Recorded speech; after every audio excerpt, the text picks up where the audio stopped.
Welcome to SAM Institute Daily Current Affairs 2025 May 4th. Today current affairs headlines Andhra Telangana DSC prepare అవుతున్న ప్రతి ఒక్క అభ్యర్థి and school assistant exit వారికి GK and current affairs చాలా important చెప్తున్నా. రెగ్యులర్గా follow అవుతూ ఉన్నారు, గ్యారెంటీగా విజయం సాధిస్తాం. మనం కాకపోతే ఎవరు సాధిస్తారన్న మన స్కూల్ అసిస్టెంట్లో 10 మార్కులు జీకే అండ్ కరెంట్ అఫైర్స్. మీకు బ్యాక్గ్రౌండ్ కూడా ఇస్తున్నా డైలీ కరెంట్ అఫైర్స్లో భాగంగా. దాని బ్యాక్గ్రౌండ్ అంటే గతంలో జరిగిన టాపిక్ కూడా లింక్ చేస్తున్నా. మీరు విజేతలు అవ్వాలని డైలీ ఫాలో అవుతూ ఉండాలి. మీ ఫ్రెండ్స్ అందరికీ షేర్ చేయండి, లైక్ చేయండి. టుడే కరెంట్ అఫైర్స్ హెడ్లైన్స్ ఒకసారి చూద్దాం. మే 4th కరెంట్ అఫైర్స్. ఓకే, దీంట్లో ఫస్ట్ వన్, ప్రపంచంలోనే అత్యధిక వయసు కలిగిన వ్యక్తి మరణము. మరి లేటెస్ట్గా నిన్నటి కరెంట్ అఫైర్స్ కూడా మనం చెప్పుకున్నాం. ఇటీవల కాలంలో బ్రెజిల్ దేశానికి చెందిన ఒక వ్యక్తి, ఒక మహిళ, ఒక బామ్మగారు 116 సంవత్సరాల వయసులో చనిపోయారు. మరలా లేటెస్ట్గా 115 సంవత్సరాల వయసులో చనిపోయిన ఒక బామ్మగారు వార్తలోకి వచ్చారు. ఇవి 18 సంవత్సరాల వయసులో మన భారతదేశం కూడా రావడం జరిగింది. ఆ సమయంలో ఆమె ఎవరు మాట్లాడదాం. Okay friends, next one, cosmos 482 వ్యామనౌక వార్తలో ఉంది. కాస్మోస్ 482 వ్యామనౌక ఏ దేశం పంపించింది? గత 50 years బ్యాక్. మరలా ఇప్పుడు వార్తల్లోకి వచ్చింది. ఓకేనా. నెక్స్ట్ వన్, ఉత్తూరంకు అగ్నిపర్వతము. అగ్నిపర్వతం పేరు ఉత్తూరుంకు. ఓకేనా, ఉత్తూరుంకు అగ్నిపర్వతం ఇటీవల కాలంలో వార్తలకు వచ్చింది. ఇది క్రియాశీలక అగ్నిపర్వతంగా మారబోతుంది. యాక్టివ్ వాల్కనగా మారబోతుంది. యాక్టివ్ వాల్కనగా మారబోతే చుట్టూ ఉన్న ప్రాంతాల్లో ఉన్న ప్రజలకి చాలా ఇబ్బందికరమైన వాతావరణం కలుగుతుంది. దీనివల్ల చాలామంది చనిపోయే అవకాశం కూడా ఉంది. ఇటీవల కాలంలో తరచూ బద్దలవుతున్న అగ్ని పర్వతాలు మీకు చెప్పా. Mount Sinabung, mount Semeru, mount ఇలి అటావా అగ్నిపర్వతం చూడండి మీకు. Next mount Cotopaxi. Next one, రెగ్జానస్ అగ్నిపర్వతం. ఇలా అగ్నిపర్వతాలు ఏమైనా వస్తే మొత్తం ఒక దగ్గర చెప్తున్నా చూడండి నాన్న. ఓకే ఫ్రెండ్స్, నెక్స్ట్ వన్, గుల్లలమోడ క్షిపణి పరీక్ష కేంద్రము. గుల్లలమోడ అనే ప్రాంతంలో మిస్సైల్ పరిశోధన కేంద్రాన్ని ఏర్పాటు చేస్తున్నాం ఆల్రెడీ. దీనికి అధికారికంగా లేటెస్ట్గా మోడీ గారు 2025 May 2 ఆంధ్రప్రదేశ్కి వచ్చారు కదా. ఇదే సమయంలో దీన్ని ప్రారంభించారు వర్చువల్గా, ఆన్లైన్ రూపంలో. అంటే డిఆర్డిఓ సహాయంతో డిఆర్డిఓ ఏర్పాటు చేస్తుంది దీని మిస్సైల్ పరిశోధన కేంద్రం. ఎక్కడంటే కృష్ణా జిల్లాలో నాగయలంక మండలము మిస్సైల్ పరిశోధన కేంద్రం ఆంధ్రప్రదేశ్లో. కృష్ణా జిల్లా నాగయలంక మండలం. ఇవి మనకున్న హెడ్లైన్స్. అయితే డైలీ కరెంట్ అఫైర్స్ భాగంగా మనం ఒక ప్రశ్న ఇస్తున్నాం డైలీని. అయితే ఇక నిన్నటి ప్రశ్న మీకు చెప్పాం, ఆల్రెడీ కామెంట్లో పెట్టారు. మరి ప్రస్తుతం జపాన్ ప్రధానమంత్రిగా ఎవరు పని చేస్తున్నారు అంటే షిగేరు ఇషిబా.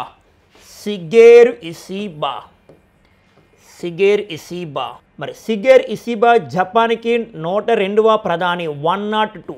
మరి ఆయనకన్నా ముందు 101 ఎవరు పనిచేస్తారు? జపాన్కి 101వ ప్రధాని ఫుమియో కిసడా. ఈ పేర్లుగా ఉంటాయి, ఫుమియో కిసడా. జపాన్ వార్తలకు వచ్చింది కదా. జపాన్ రాజధాని టోక్యో. మరి ఇటీవల కాలంలో ప్రపంచంలోనే తొలిసారిగా 3D ప్రింటెడ్ రైల్వే స్టేషన్ అమ్మా. Okay, 3D printed railway station నిర్మించింది ఎవరంటే ఏ దేశం నిర్మించింది? జపాన్ దేశం నిర్మించిందని గుర్తుపెట్టుకోవాలి. మనకి 2020లో 2020 ఆ సమయంలో 32వ ఒలింపిక్స్ ఎక్కడ జరిగాయి? జపాన్ రాజధాని టోక్యో. యాక్చువల్ 2020లో జరగాలి, ఆ సమయంలో కోవిడ్ వలన ఈ ఒలింపిక్స్ 32వ ఒలింపిక్స్ 2021లో జపాన్ రాజధాని టోక్యోలో జరిగాయి. ఓకేనా. నెక్స్ట్ వన్, జపాన్ సహకారంతో 2026లో భారతదేశంలో బుల్లెట్ ట్రైన్ రాబోతుంది. Bullet train in India 2026. Okay friends, ఈరోజు ఫస్ట్ కరెంట్ అఫైర్స్ దక్షిణ కొరియా వార్తల్లో ఉంది. దక్షిణ కొరియా అధ్యక్షుడు యాన్సుక్ యోలు డిసెంబర్లో అక్కడ ప్రధానంగా రాజకీయ సంక్షోభం వలన ఆయన రాజీనామా చేశారు. ఈ సమయంలో మరి యాన్సుక్ యోల్ రాజీనామా చేయడం వలన మరి తాత్కాలిక అధ్యక్షుడిగా ఒక వ్యక్తి రావడం జరిగింది. మరి ఆయన ఎవరంటే హాన్ డక్ సు. ఇప్పుడు మరలా ఈయన కూడా రాజీనామా చేస్తున్నారు. ఎందుకు వార్తల్లోకి వచ్చారంటే మరలా ఇప్పుడు 2025 జూన్ 3వ తారీఖున దక్షిణ కొరియాలో ఎలక్షన్ జరిగితే ఈ ఎలక్షన్లో పోటీ చేయడానికే ఆయన రాజీనామా చేసినట్టు వార్తల్లోకి వస్తుంది. ఓకేనా. దక్షిణ కొరియా తాత్కాలిక అధ్యక్షుడిగా హాన్ డక్ సూ అనే పేరు హాన్ డక్ సూ రాజీనామా చేశారు. దీనికి కారణం 2025 జూన్లో ఎలక్షన్ జరిగితే ఈ ఎలక్షన్లో ఆయన పాల్గొంటారు, పోటీ చేస్తున్నారు. అందువలన ఇప్పుడు దక్షిణ కొరియాని పరిపాలించడానికి తాత్కాలిక అధ్యక్షుడిగా మరలా కొత్త వ్యక్తి ఎవరు వస్తున్నారు అంటే అక్కడ ఉన్న ఉప ప్రధాని, ప్రస్తుతం దక్షిణ కొరియాకు ఉప ప్రధానిగా పనిచేసిన ఒక వ్యక్తి తాత్కాలిక అధ్యక్షుడిగా పని చేయబోతున్నారు. ఆయన పేరు చోయ్ సంగ్ మో తాత్కాలిక అధ్యక్షుడిగా ఉంటున్నారు. మరి చోయ్ సంగ్ మో ప్రస్తుతం ఉప ప్రధానిగా ఉన్నారు అక్కడ. ఎప్పుడైతే హాన్ డక్ సూ రాజీనామా చేస్తారో మరి తాత్కాలిక ప్రధానిగా రాబోతున్నారు. దక్షిణ కొరియా వార్తలకు వచ్చింది కన్నా దక్షిణ Korea capital Seoul south Korea. Okay friends, next current affairs కొత్త వాడరేవు నిర్మాణంతో కేరళకు ఆర్థిక స్థిరత్వము. ఈ వాడరేవు వలన కేరళకు ఆర్థిక పరిస్థితులు మారబోతున్నాయి. ఓకేనా. ఈ వాడరేవుని మోడీ గారు ప్రారంభించారు. ఎన్ని కోట్లతో ప్రారంభించారు, ఏ రాష్ట్రంలో ప్రారంభించారు, ఆ వాడరేవు పేరు ఏం పేరు సరిపోతుంది. వాడరేవు పేరు విజిమ్జమ్. గుర్తుపెట్టుకు, ఇటీవల కాలంలో వార్తలున్న విజిమ్జమ్ డీప్ వాటర్ అంతర్జాతీయ వాడరేవ్. విజిమ్జమ్ వాడరేవ్ ఎక్కడ ప్రారంభించారంటే కేరళ సమీపంలో తిరువనంతపురం దగ్గర ప్రారంభించారు. ఎన్ని కోట్లతో అంటే 86,800. ఇక్కడ చూస్తే ఎన్ని కోట్లతో అంటే 8,686 కోట్ల వ్యయంతో. చూడండమ్మా, ప్రధానంగా 8,686 కోట్ల వ్యయంతో ప్రారంభించారు ఇటీవల కాలంలో విజిమ్జమ్ వాడరేవ్ని ప్రారంభించిన మోడీ. మరి ఈ సందర్భంగా ప్రధానంగా కేరళ గవర్నర్ కూడా వచ్చాము. కేరళ ముఖ్యమంత్రి కూడా పాల్గొన్నారు. మరి కేరళ గవర్నర్ ఎవరంటే రాజేంద్ర అర్లేకర్ పాల్గొన్నారు. కేరళ ముఖ్యమంత్రి పినరాయి విజయన్ కూడా పాల్గొన్నారు ఈ కార్యక్రమంలో. Okay friends, next current affairs లింగ సమానత్వం లక్ష్యం దారి తప్పితే ప్రపంచానికి నష్టము. లింగ సమానత్వం, gender equality, gender gap index అంటాం. లింగ సమానత్వంలో మనకి 2024 పర్పస్ తీసుకుంటే లింగ సమానత్వంలో భారతదేశం 129 ఉంది. ఫస్ట్ వన్ ఐస్లాండ్ ఉందమ్మా, ఐస్లాండ్ జెండర్ గ్యాప్ ఇండెక్స్లో. ఇప్పుడు వార్తలోకి వచ్చింది. అలా ఎవరు ప్రకటించారంటే యునిసెఫ్ అమ్మ, యునిసెఫ్ 1946లో ఏర్పాటైంది. అంటే యుఎన్ఓ అనుబంధ సంస్థ. ఇక్కడ మనం గమనిస్తే లింగ సమానత్వం, బాలికలు మహిళల సాధికారతపై దృష్టి సారించే సుస్థిర అభివృద్ధి లక్ష్యము, సస్టైనబుల్ డెవలప్మెంట్ గోల్స్. యుఎన్ఓ ప్రకటించిన సస్టైనబుల్ డెవలప్మెంట్ గోల్స్, సుస్థిర అభివృద్ధి లక్ష్యాలు, ఎస్డిజి గోల్స్. మొత్తం 17 గోల్స్ ఉన్నాయి కదా, ఎస్డిజి గోల్స్. దీంట్లో 5వ గోల్ ఏంటంటే ప్రధానంగా లింగ సమానత్వం గురించి తెలియజేస్తుంది. జెండర్ ఈక్వాలిటీ, లింగ సమానత్వాన్ని పెంపొందించాల ఉద్దేశంతో. ఇక్కడ ప్రధానంగా గమనిస్తే సుస్థిర అభివృద్ధి లక్ష్యం 5ను సాధించడంలో భారత్ సహా ప్రపంచ దేశాలు వెనుకబడి ఉన్నాయంట. లింగ సమానత్వంలో వెనుకబడి ఉన్నాయని చెప్తుంది యునిసెఫ్. ఇక్కడ యుఎన్ఓ ప్రకటించిన 17 గోల్స్లో 5వ గోల్ ఏం తెలియజేస్తున్నానంటే లింగ సమానత్వము. ఒకసారి చూద్దాం టాప్ 5 ఏంటి. దీంట్లో ఫస్ట్ గోల్, మా యుఎన్ఓ ప్రకటించిన 17 గోల్స్లో ఫస్ట్ గోల్ ఏం చెప్తుందంటే గ్యారెంటీగా ప్రశ్న వస్తుంది, మా నో పావర్టీ, పేదరికం లేకుండా ఉండాలి. సెకండ్ వన్ జీరో హంగర్, అంటే కంప్లీట్గా ఆకలి బాధలు తగ్గిపోవాలి. And third one good health అమ్మ, మంచి ఆరోగ్యము. మా ఫోర్త్ వన్ క్వాలిటీ ఎడ్యుకేషన్, మంచి ఎడ్యుకేషన్ అందించాలి. ఫిఫ్త్ గోల్ ఏంటి, జెండర్ ఈక్వాలిటీ, లింగ సమానత్వము. యుఎన్ఓ ప్రకటించిన 17 గోల్స్ని 17 గోల్స్ని భారతదేశం సాధించడానికి ఏ ఇయర్ని టార్గెట్గా పెట్టుకుంది. ఈ 17 గోల్స్ని భారతదేశం సాధించడానికి 2030ని టార్గెట్గా పెట్టుకుంది, 2030ని. ఓకేనా. Okay friends, next current affairs క్రీడా రంగానికి సంబంధించి మన తెలంగాణ ఉమెన్ వార్తలో ఉన్నారు. ఈ క్రీడా రంగానికి సంబంధించి మరి ఏంటంటే అఖిల భారత ఫుట్బాల్ సమైక్య 2025, అంటే అఖిల భారత ఫుట్బాల్ సమైక్య 2025లో ఉత్తమ ప్లేయర్గా, బెస్ట్ ప్లేయర్గా మన తెలంగాణ అమ్మాయి వార్తల్లోకి వచ్చింది. ఆమె పేరు సౌమ్య గుగులోత్. తెలంగాణకు చెందిన వ్యక్తి. మరి ఆమె అఖిల భారత ఫుట్బాల్ సమైక్యలో ఉత్తమ ప్లేయర్గా వార్తలకు వచ్చారు. చాలా చాలా ఇంపార్టెంట్. ఓవరాల్గా ఈమె 9 గోల్స్ సాధించింది. ఎక్కడ జరిగిన ఈస్ట్ బెంగాల్లో జరిగిన ఈ గేము అంటే ప్రధానంగా భువనేశ్వర సమయంలో. ఒకటే గుర్తుపెట్టుకు, ఇటీవల కాలంలో ఉత్తమ క్రీడాకారిణిగా వార్తలకు వచ్చారు. ఈమె ప్రధానంగా అఖిల భారత ఫుట్బాల్ సమైక్య 2025 ఆమె పేరు సౌమ్య గుగులోత్. అంటే క్రీడారంగానికి సంబంధించి గుర్తుపెట్టుకోవాలి మనం. Okay friends, next current affairs. ప్రపంచంలోనే అత్యధిక వయసు కలిగిన వ్యక్తి మరణము. ప్రపంచంలోనే అత్యధిక వయసు కలిగిన వ్యక్తి ఇటీవల కాలంలో మరణించారు. ఆమె పేరు చూసుకుంటే ఏతేల్ క్యాటర్హమ్. ఏతేల్ క్యాటర్హమ్. ఏం పేరు? ఏతేల్ క్యాటర్హమ్. 115 సంవత్సరాల వయసులో చనిపోయారు. మరి ఏ దేశం అంటే ఇంగ్లాండ్. అంటే ఆమె 18 years సమయంలో మన భారతదేశం కూడా వచ్చారు ఆమె. నెక్స్ట్ 1909 ఆగస్టు 21న జన్మించారు. అలాగే నిన్నటి రోజున కరెంట్ అఫైర్స్, ఇటీవల కాలంలో ప్రపంచంలోనే అత్యధిక వయసు కలిగిన వ్యక్తి ఒక బామ్మగారు మరణించారు 116 సంవత్సరాల వయసులో. ఆమె ఏ దేశం అంటే బ్రెజిల్ దేశానికి చెందిన, మీకు చెప్పా ఆల్రెడీ, బ్రెజిల్ దేశానికి చెందిన sister Inah Canabarro Lucas. Okay, sister Inah Canabarro Lucas. Okay, Canabarro Lucas అని గుర్తుపెట్టుకో. 116 సంవత్సరాల వయసులో చనిపోయారు బ్రెజిల్. ఈమెదైతే ఇంగ్లాండ్.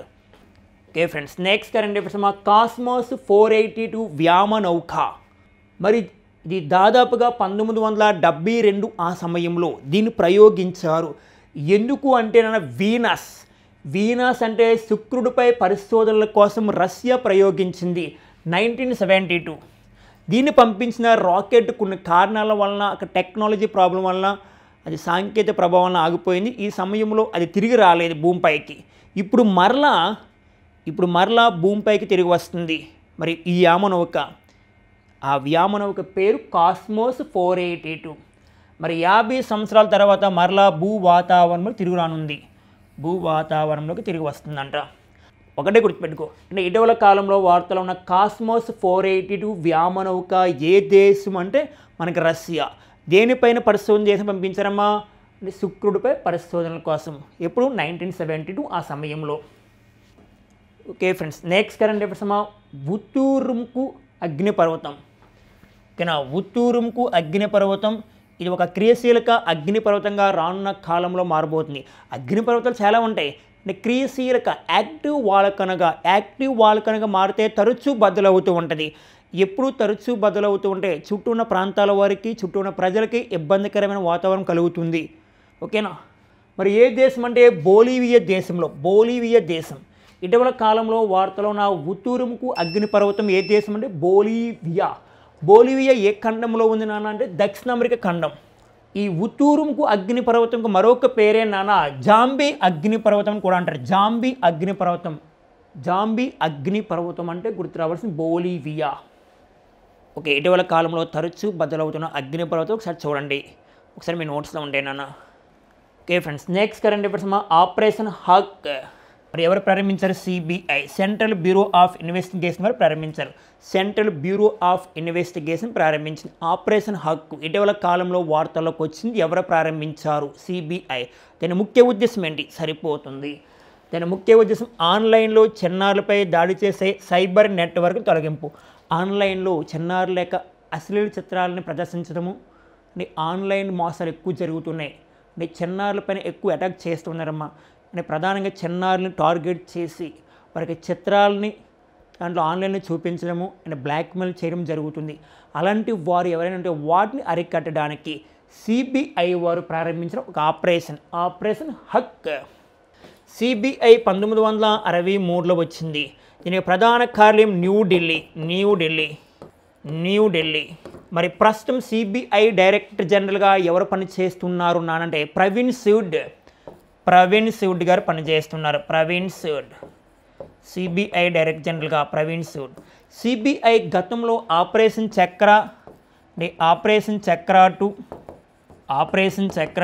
అండ్ ఆపరేషన్ చక్ర 3కు ప్రారంభించింది. ఆపరేషన్ చక్ర 2 అంటే భారతదేశంలో సైబర్ నేరాలను అరికట్టడానికి ప్రారంభించింది. ఆపరేషన్ చక్ర 3 అంటే విదేశాల్లో ఉన్న భారతీయులు సైబర్ నేరాలు బారిన పడకుండా వారిని కాపాడాలనే ఉద్దేశంతో సిబిఐ ప్రారంభించింది ఆపరేషన్ చక్ర 3. రెండు ఒకటే. అంటే సైబర్ క్రైమ్స్. భారతదేశంలో అయితే ఆపరేషన్ చక్ర 2, అదే విదేశాల్లో ఉన్న భారతీయులను కాపాడడానికి అయితే మాత్రం ఆపరేషన్ చక్ర 3. ఓకేనా, సైబర్ నేరాల నుంచి. మరి ప్రపంచంలో సైబర్ నేరాలు ఎక్కువ జరుగుతున్న దేశం Russia. Second one Ukraine. Cyber నేరాలు ప్రధానంగా చూసుకుంటే ఇండియా ర్యాంక్ 10వ ప్లేస్ ఉందని గతంలో ఇచ్చిన ర్యాంక్ ప్రకారం. Okay friends, next current affairs గొల్లల మోడ క్షిపణి పరీక్ష కేంద్రము, మిసైల్ కేంద్రము DRDO ఏర్పాటు చేస్తుందన్న. ఎక్కడంటే కృష్ణా జిల్లా నాగయ్యలంక మండలంలో, అంటే ఆంధ్రప్రదేశ్లో. ఇక్కడ మనం గమనిస్తే అమరావతి పర్యటనలో భాగంగా మోడీ వర్చువల్గా 2వ దశ పనులు ప్రారంభించారు. అంటే గొల్లల మోడ క్షిపణి పరిశోధన కేంద్రం సంబంధించి మరి 1500 కోట్ల పనులకు మోడీ శంకుస్థాపన. మరి DRDO ఏం చెప్తుందంటే వచ్చే 5 సంవత్సరాల్లో దీనికోసం 20,000 కోట్లు ఖర్చు చేస్తున్నాయి. అంటే 20,000 కోట్లు ఖర్చు చేస్తామని చెప్తుంది DRDO అంటే ప్రధానంగా మిసైల్ పరిశోధన కేంద్రాలను ఏర్పాటు చేస్తూ ఉంటుంది. మనకి ఒడిశాలో బాలాసోర్ అనే ప్రాంతంలో APJ అబ్దుల్ కలాం మిసైల్ పరిశోధన కేంద్రాన్ని ఏర్పాటు చేస్తాం. APJ అబ్దుల్ కలాం మిసైల్ పరిశోధన కేంద్రం ఎక్కడ? ఒడిశాలో బాలాసోర్ అనే ప్రాంతము. Missile men of India APJ Abdul Kalam, missile men of India Tessy Thomas. DRDO వార్తలకు వచ్చింది. డిఫెన్స్ రీసెర్చ్ డెవలప్మెంట్ ఆర్గనైజేషన్ 1958లో ఏర్పాటైంది. దీనికి ప్రధాన కార్యాలయం న్యూఢిల్లీ అని గుర్తుపెట్టుకోవాలి. మరి ఇటీవల కాలంలో DRDO వారు అస్త్రా MK3 మరి అస్త్రా MK3 మిసైల్కి పేరు మార్చారు. గాండవా అని పేరు మార్చారు. అంటే మహాభారతంలో అర్జున్ యొక్క విల్లుగా పిలుస్తారు. విల్లు అంటే బాణము. అంటే అంటే ఇటీవల కాలంలో అస్త్రా MK3కి ఏ విధంగా పేరు మార్చారు? గాండవా అని గుర్తుపెట్టుకోవాలి. అస్త్రా MK3 మిసైల్ ఇది. అస్త్రా MK3 మిసైల్ కొత్త పేరు గాండవా అని గుర్తుపెట్టుకోండి.